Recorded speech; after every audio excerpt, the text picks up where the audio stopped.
Good evening, good evening. Let me take this time and opportunity to welcome saints of God in our wonderful, most wonderful session, Health Talk.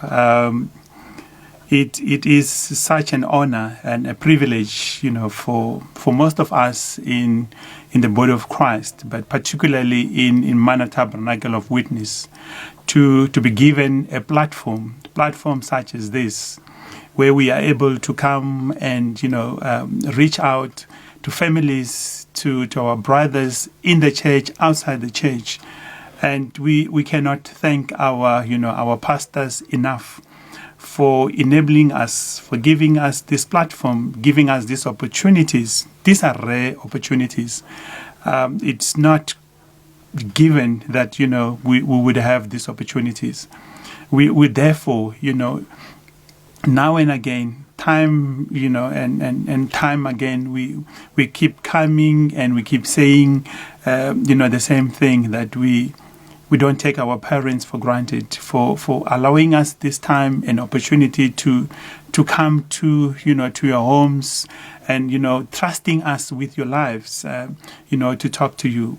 I therefore would like, before I start, to acknowledge our, General Overseer, Pastor Swike, and our Senior Pastor, Pastor Joylene, who continually, train us. It's very interesting. I, for one, I'm sure I must lay this disclaimer that before COVID-19 started, I have never, been in a platform such as this. Even in the church, I've always been in the backseat. I knew that I was not ready for this. I knew that, I thought if I was to stand before the church, I would shrink. But, our pastors being our pastors, who continue to train us, who believe in us the same way God believes in us, they continue to train us. And, before we know it, here I am, and I'm sitting before you to share with you. And as I did in the previous session, I hope that today as well I'm going to provoke you. I think in the last session and in this session, I would like to continue to provoke you to anger. And I'm hoping that as you are provoked to anger, maybe that will, steer you to some actions. I'm sure today you could see I'm wearing a David shirt. David, as we know him, he was a praise singer, but David as well. We know David. David is famous for having brought down one big fellow, Goliath. So I'm hoping that today, wearing my shirt, I'm going to stay, to cheer you up, all the Davids, to wage up war against things that I would want to, to bring to the fore this moment. The topic that I would want us to actually exhaust as we started, in the previous sessions, it's about substance abuse by our young people. I'm going to make reference to young people. This is not to say, these young people are the only ones that are abusing substances. We have elderly persons, mature persons, who continue to abuse substances. But me talking about specifically about young people is because, as we shared previously, that children are our future. Children, are the arrows, they are the letters that we're sending into the future. And, when things are not going well with us, we continue to believe and to hope that, things will be better with our children. That is why I'm not giving up on our elderly persons. I'm sure they are not giving up on themselves too. But, I just want to focus on young people. And hear me when I say young people. I'm not referring to to either boys or girls, but I'm referring to young people of both sexes. Maybe let me excuse me. Let me shock you for a while. I know that you have been shocked many a time, but let me bring something to the table, or to the fore, that maybe other parents may not be aware of. I know there are parents that are aware of what I'm going to shock you with. So to them, it would not necessarily be a shock. Do you know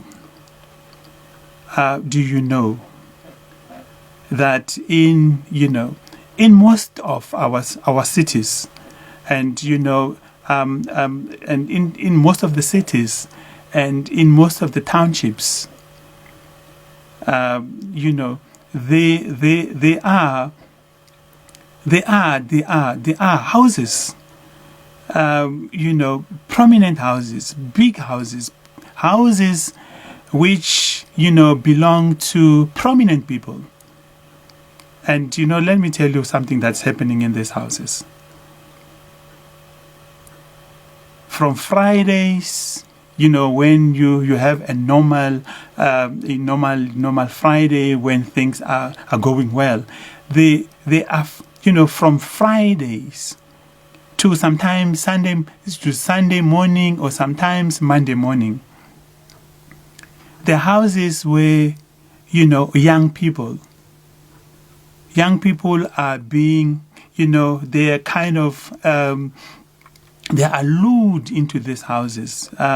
They are kind of encouraged. They are what would be the right word? To say that they are lured into these houses, because in these houses there are parties that last on for the entire weekend. Young people, throughout the week, they are recruited, they are told about these parties, or, these events that will be taking place in these houses. And before they know it, these young people they do not have to provide or bring anything in when they come to these invitations. They are told that everything is taken care of.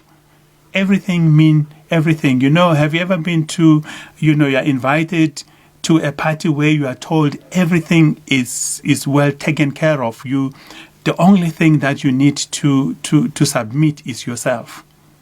So the funny part, did you know as well that, people that are targeted for these invitations and all, are young people from the age of 10, 11, 12. Those will be, the minimum age, but, the age is limitless. And, young people go into these places, and, you don't ask me that as they go into these places, where are the parents? Don't ask me as they are lured and invited to attend to, these places and everything else. Where are the guardians for these young people? But bottom line, it's, these people are, they will either lie, or, they would find a way to tell you something, that they are visiting a friend, and the friend that you trust, you confirm with a friend. The whole thing is a setup, is planned. They give you even the numbers of adults who will claim to be parents and everything. So everything is well arranged. Let me tell you what's happening in these house parties, which our young people are lured and they attend. drugs of all sorts, all kinds are made available. When you attend a party and there's a buffet where you have every sort and kind of food that you can think or imagine, where you will have, your chicken, your pork, your beef, your sausages and everything else.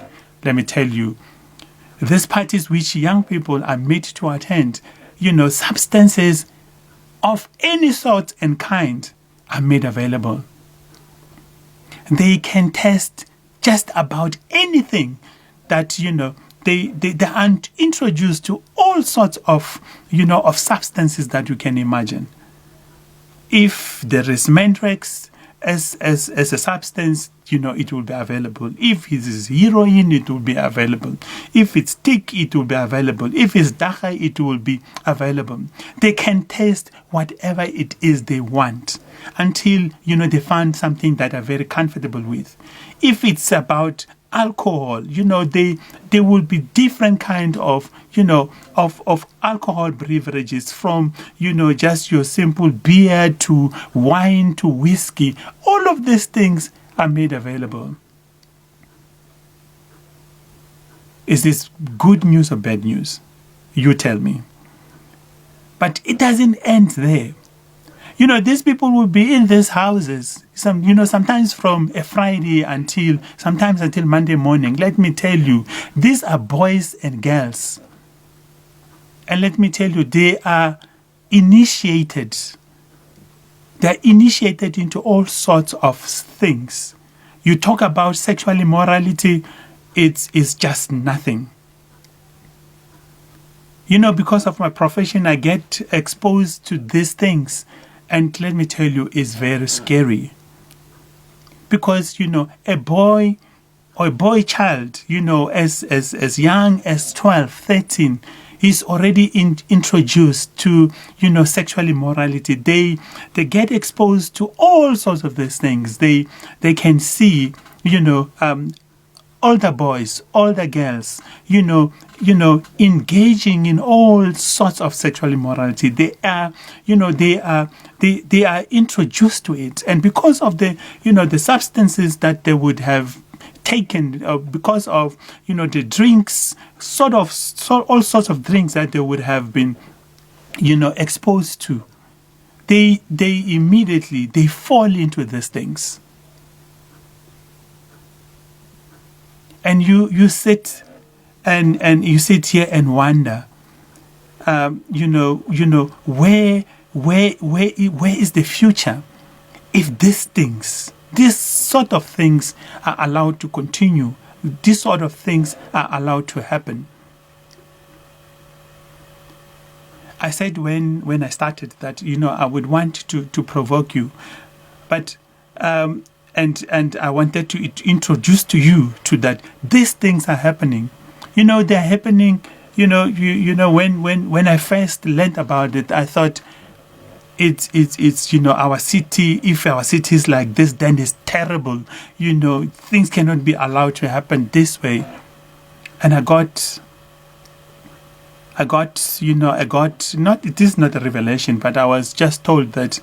You are surprised about nothing, because this is not only happening in your city, but it's happening in townships. It's happening, in most, not major cities, small and major cities the same, or small and major cities alike. This is what is happening. Young people get exposed to this sort kind of things. And out of interest, I wanted to check, whether, parents were aware of these things. And if they are aware, what are they saying about this? I spoke to one parent who has a daughter who is already into these things. And, the girl will tell the mother, on a Friday, she comes back from school, she just pack a bag, and she would just tell the mother that, my friends will come and pick me up. And, when the mother asks, where are you going? Said, mother, you don't want to know. But it suffices just to let you know that, you don't have to worry about me. You don't have to call me. I will be safe. I can take care of myself. But, whatever it is that is happening is very dangerous. And mother, do not ask so many questions. Because, if my friends were to know that, you're asking this kind of questions, that would also put your life in line. You'll be jeopardizing, your life and those of my siblings. So, it's just understand and just allow me to go. A parent will be talking like this and we're sharing a tear to say, you know what, the last time I checked my, as I will do, the other time I look at the body of my daughter, I realized that, she have scary tattoos. She have been initiated. She have, all sorts of things, skulls, dragons, and all sorts of things. And, she will tell you that, I'm sorry, mother, but I'm already covenant. I have already, I have signed a covenant with some people, and I would not be able to disclose your name and their names, and it's just like that. I also know of a boy who would, from the very early age, you're thinking a boy age 12 would not do this kind of things. But, talking to a parent will tell you, what, with my boy, I do not buy him clothes. I give him the money. He tells me, just give me the money. I'll buy my own clothes. But, funny enough, the clothes that he buys, Jesus, they've got symbols, the chains that he put on, they've got different symbols. And you ask him, but son, what is these things? He said, mother, you do not want to know. These are our children.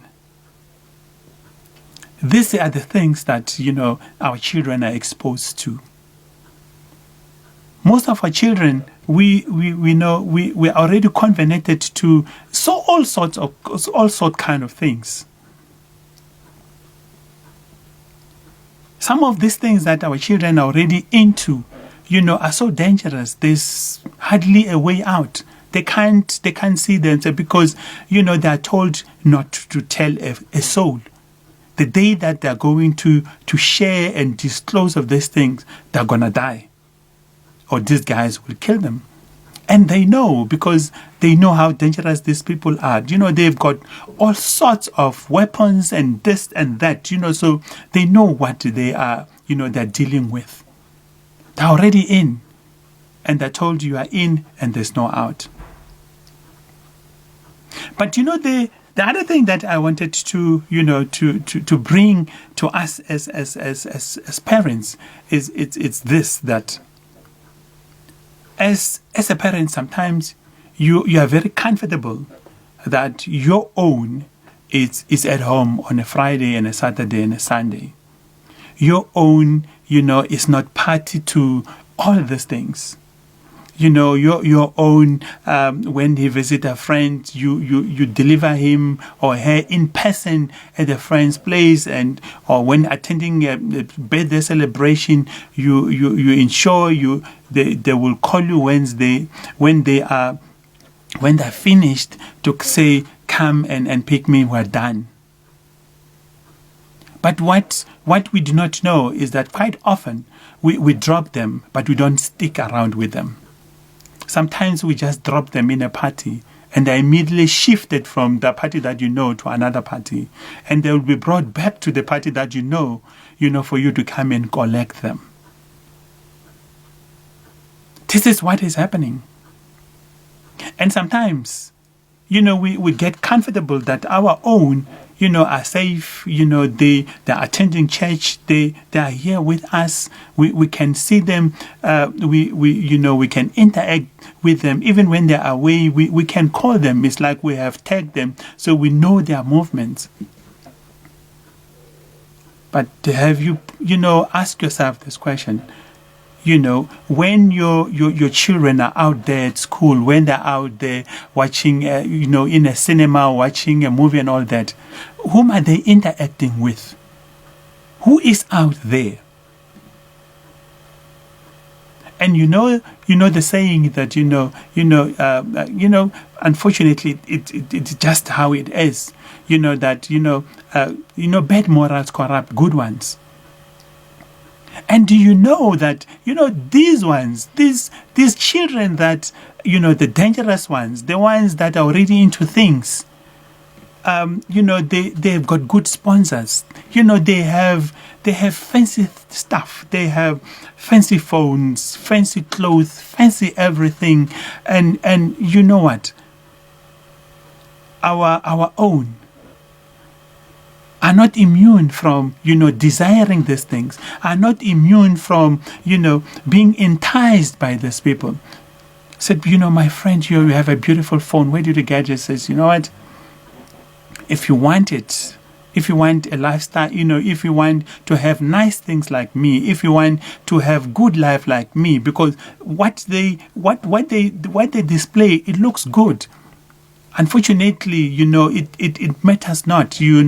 Our kids, although they might not say it, when they see these things, they desire these things for themselves. And before we know it, they are, also introduced to the same lifestyle. They are introduced into life of sexual immorality, life of, substance abuse, life of all of these things. That is why I said the last time that if we say, my children are brought up in church, we read the Bible every day, we pray, that's well and good. But sometimes until we are provoked to anger to say, until the entire community is safe, our children are not safe. And sometimes it doesn't help much, by guarding your own. It's your child is just one in a million. I mean, you ask yourself, if everybody else in your neighborhood is not safe, what will ensure that your child becomes safe? And let me tell you, these guys, the drug lords and all these people, they're very smart. When they target, children who are from well-to-do families, children that they know would bless them with good cash and all that. They know. They do not just target people, they're very strategic. They don't first sell these things to our kids. When they introduce them, when they initiate them, they make these things available to them for free. And our children thinking that, these things are for free. It's free ride, free everything, But before they know it, our children are hooked. And when they're hooked, when they're addicted, when they cannot do without this stuff, that's where the price tag is now introduced. Then things will begin to disappear in our families, in our houses. Children start taking this and taking that and, and go and sell and in order to sustain their new lifestyle. Children, once they are into this thing, they sell, you buy your son, your daughter a phone, 4,000 Rand worth of a phone that will be exchanged for something for less than 500 Rand. Before you know it, that phone, you'll just be told the phone is lost. Before you know it, you say, no, I don't know what happened to the phone. This is what our children are confronted with. And, I said to us the last time that this is what our children are exposed to. There are adults that are behind all these things. adults that are able to calculate, makes, informed moves and all sort of things. And, I said last time that, do we think that our children stand a chance against those guys? And my answer was, you know what? Children being naive, being innocent, they are, before they know it, they are shown something beautiful and they go for it. And before they know it, they're into something that they cannot even explain. And I said, sometimes as parents, we need to be angry. We need to be angered to action. Sometimes as communities, I'm not saying we need to take law into our own hands, but firstly, we need to be aware of these things. That will be the first thing. You are aware. And secondly, you have to begin to sit and begin to say, now that we are aware of these things, what are we going to do? We will need to be anchored to action, whatever action, whether we mobilize ourselves, whether we mobilize our communities. But, we're saying, what I'm saying is, unless we do something about it, I think it would be naive to think that this thing will just stop. Unless somehow someone, begin to make some kind of noise and all sort of, actions are taken, we could be fighting a losing battle. The devil will continue, to exploit our children. And the future would not look really good. I have said when I started that I wanted just to provoke you guys for a moment, to begin to say these things are happening in our communities, these things are happening in our neighborhood. What are we going to do about it? It's not enough to say that I will move from this neighborhood. This neighborhood is not good enough to raise our children. The mere fact that we know it's not good enough, we know something is happening. But what are we going to do about it? What are we doing about it? What actions, what steps are we going to take to make our community safer for our children? With this, I would like to, say thank you, family, for having taken time aside to listen to us. Till next time. Bye.